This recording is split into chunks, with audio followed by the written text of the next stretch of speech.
guiding light. Keep me company in the night. That's all I need. All I want is for you to stay a little longer now. With arms around me like a border, like the air I breathe. I let you in, keep me warm underneath my skin. 'Cause I'm giving in to your touch. I can never get enough. Diving deep into the ocean.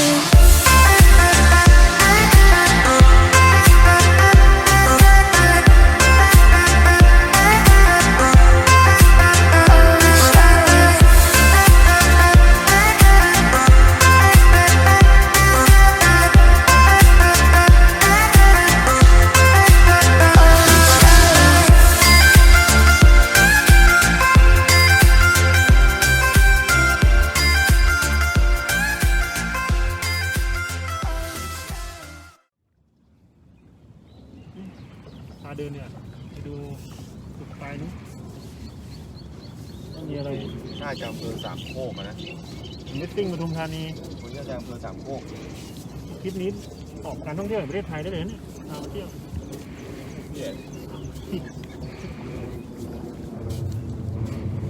เคยมากันเปล่าตะก้องเคยมาไหมเนี่ย โชงหน่อยเขาพูดมั่งไง ชงไอ้ชงเมาเลย มองที่อะไร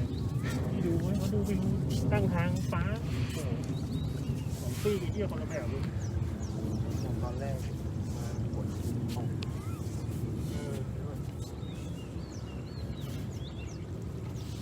ไม่เข้าเลย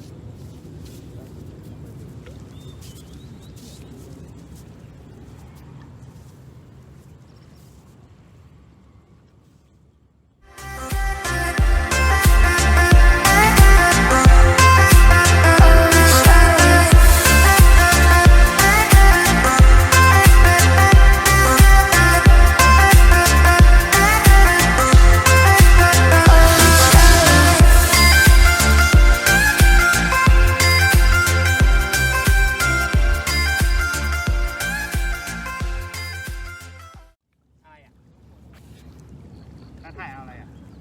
ดูวิวคุยกันหน่อยดิ เชิญชวน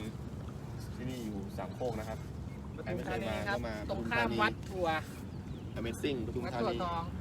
วัดอะไรนะ วัดถั่วทอง ไหนอยู่ตรงไหนวะ นี่มึงไม่ถ่ายแบบ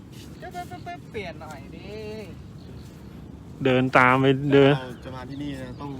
มากับเจ้าถิ่นนะครับงั้นมาไม่ได้ ไม่ได้ดิ ต้องมากับเจ้าถิ่นเท่านั้นไม่มีใครเขารู้หรอก เออ เขาไม่ค่อยได้โปรโมทด้วย ต้องมีผู้ชมด้วย แต่มาตอนแรกฝนตกหนักสัส เออตอน ยาวไปนิดนึง ลองดู 1 2 3 4 5ป่าขึ้น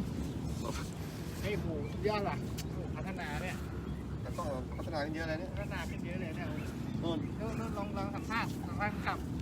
คนละขับ เอา เล สัก ย นิดเอาสักนิด พาไปดู ผีคนขับเสร็จนี่ไปไหนต่อ กลับ เจมส์ถ่ายคลิปไม่ต้องเลย มือหนึ่งวัดดาวครับ คนพื้นที่ถ้าเรามาก็มากับคนพื้นที่ไม่งั้นมาไม่ได้หรอกใช่ไหม เอองั้นมาไม่ถูกหรอก พี่พาวฝนจะตกพี่เขาจะไม่มาแล้วด้วย ฝนจะตกนี่เขาจะไม่มาด้วยตอนแรก จากตอนแรกที่เรามาถึงตรงนี้กี่กิโลได้พี่เอ็ม ฝั่งนู้นก็สามโลฝั่งนี้สามโลแต่ถ้าเรียกคนพื้นที่มานี่จะมาได้ไหมก็ต้องมีเรือก็มาได้ต้องทำพื้นที่อย่างเดียวมีเรือก็มาได้แต่ปกติถ้าเป็นวันธรรมดาคนน่าจะเยอะแหละถ้าฝนไม่ตก เนอะเสาร์อาทิตย์ก็ มาฝนมันตกเนี่ย อาจจะแบบ มาก็แวะมากันได้ครับสวยงามมาก มาไงแล้วเขาจะมากันยังไงล่ะ ว่ายน้ำข้ามฟากกันเอา ก็จะน่าจะดีกว่า แต่ตอนนี้มันเงียบนะ เรามาหลังฝนตกพอดีอ่ะ เออไม่มีใครนะ แต่ก็เงียบดีบรรยากาศดีด้วย งั้นวันนี้เป็นพีพิเศษ มีพิเศษ อาจจะเป็นคลิปแค่สั้น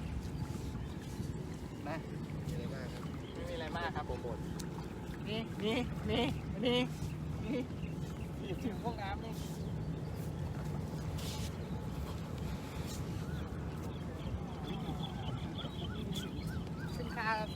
ท่าหัวก็ได้นะ อะไรนะ ขึ้นท่าหัว ไหนว่าท่าถั่ว FFU ด้วยท่าน้ำอ่ะ อ๋อ ลองเนี่ยรู้นี้กูว่าเราให้ซื้ออาหารปลาไปดีกว่า แถวนี้มีไงจ้ะ ไม่คือพามาให้ปลาเนี่ยไม่คือปลา มีไอ้เหี้ยแต่ตัวไหนจะมาแดกมึงเนี่ย สุดตีน นี่ไม่น่าเชื่อนะ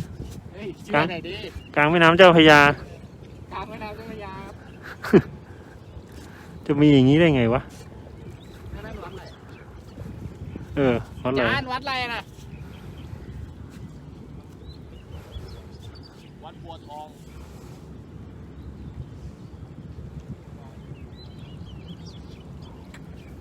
นั่นวัดอะไรจาน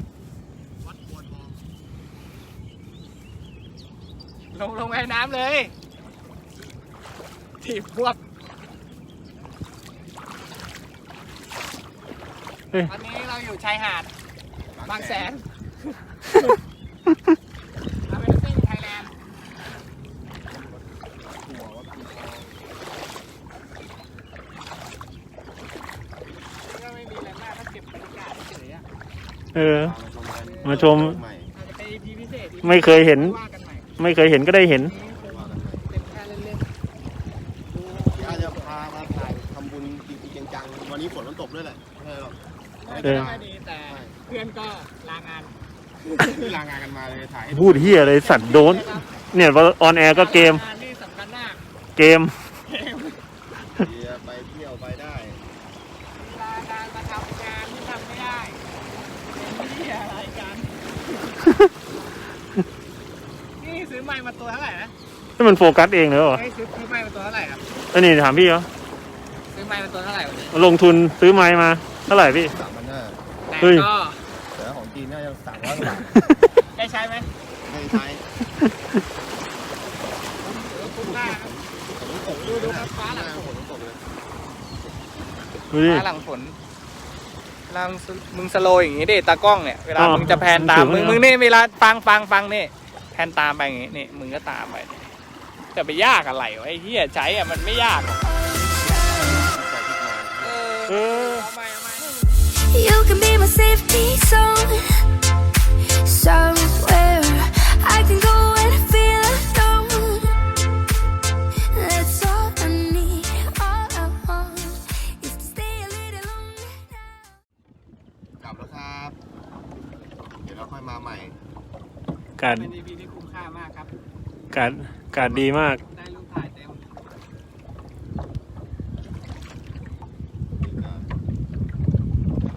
ที่เรา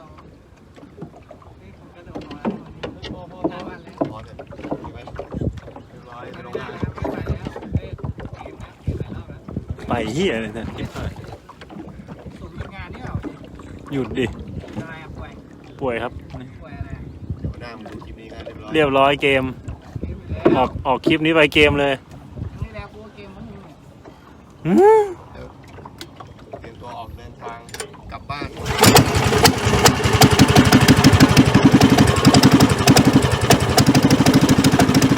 เฮ้ย โอเคไปว่ากัน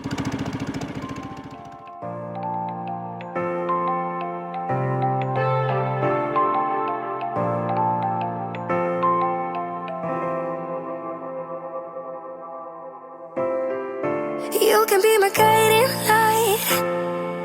Keep me company in the night. That's all I need. All I want is for you to stay a little longer now.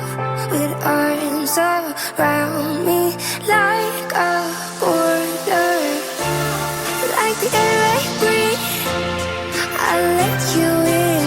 Keep me warm underneath my skin. 'Cause I'm giving in to your touch.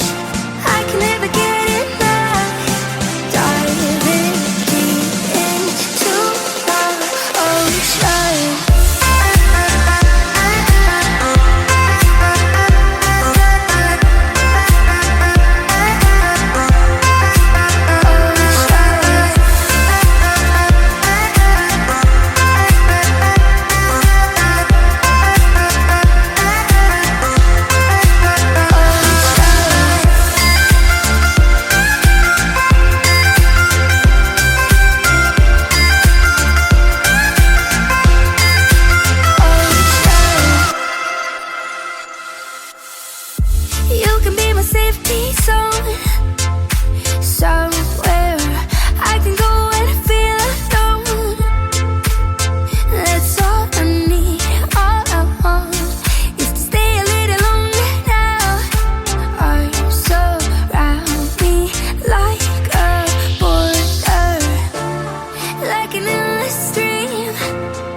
will take me in to a place that I've never been. Now I'm giving in to your touch.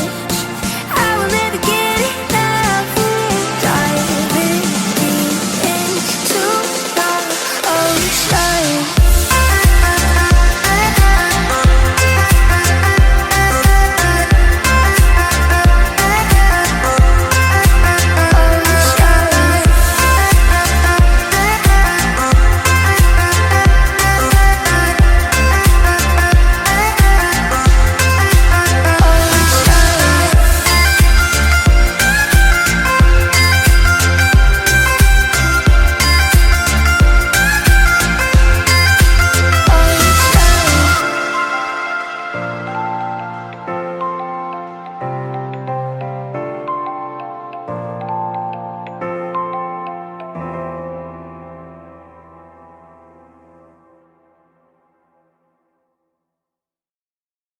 ครับยอดน้องออนทัวร์สุดท้ายแล้วของ EP พิเศษนี้ ถึงเวลาแยกย้าย ได้เวลาแล้ว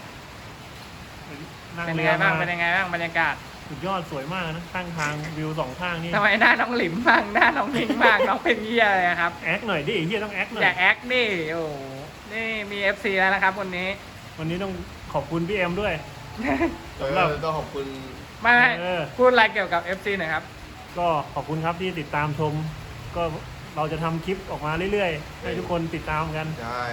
และ ชอบไม่ชอบก็ฝากติดตามด้วยแล้วกันยังไงก็ต้องดู ก็อย่าลืมกดซับสไครต์ให้กับช่องยอดน้องออนทัวร์ไม่งั้นยอดน้องจะไปยอดหน้านะ แล้วก็จะเลิกทำแล้ว ถ้าไม่กดยอด ขอบคุณ ขอบคุณพี่ ก็ เอ็ม ขอบคุณพี่เอ็มอย่างสูงเลยครับวันนี้พาทัวร์ สมใจอยากแล้ว ใจอยาก ปทุมธนี หลายอย่างแล้ว เกาะกลางทะเลทรายกลางแม่น้ำอ่ะ สวยมาก สวยมาก ตากล้องเรานี่มี FC แล้วนะเราด่าเขาไม่ได้แล้วแต่ต้องไม่ได้แล้ว ดี๋ยวตบให้ด้วย เริ่มมี FC แล้ว ตบให้ด้วยรอบหน้าเดี๋ยว จะตก FC นะ ตบพวกมึงไง ตั้งแต่มี FC ลูกเมียก็ไม่รู้จัก เฮ้ย เฮ้ยละเล่น มึงออกอะไรกันเรียบร้อย จบแล้ว EP นี้ You know what it is. We are Thailand Legend Postcard. Come on, get you and let it, baby. Let's go.